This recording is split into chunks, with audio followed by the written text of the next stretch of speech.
Welcome to Sweet Life Beat Life. We hope this video helps. In this video, I will explain how to Excel percentage formula. To begin, grasp the core concept. A percentage is simply a part divided by a total. For instance, if you have 20 apples out of 100, that's 20 divided by 100. In Excel, you'll input your numbers and then format the cell as a percentage. This ensures your results, like 0.2, display correctly as 20%. It's the first crucial step for accurate calculations. Next, let's tackle percentage change, which is vital for tracking growth or decline. The formula is straightforward.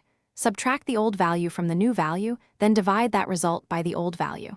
For example, if a value went from 50 to 60, you'd calculate 60 minus 50, then divide by 50, yielding 0.2. Format this cell as a percentage to see a 20% increase. This method works for both increases and decreases.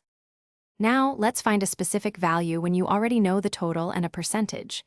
This is useful for calculating discounts or portions. Simply multiply the total amount by the percentage. For instance, to find 25% of 200, you would multiply 200 by 0.25, which equals 50. This simple multiplication helps you quickly determine a part of a whole, whether it's a sales tax or a commission. Finally, learn to increase or decrease a number by a specific percentage. To increase, multiply your original value by 1 plus the percentage. For example, to add 10% to 100, you'd calculate 100 multiplied by 1.10, resulting in 110. To decrease, multiply by 1 minus the percentage. So, for a 10% decrease from 100, it's 100 multiplied by 0.90, giving you 90. These are powerful for financial adjustments. Thanks for watching. Consider subscribing if we helped you.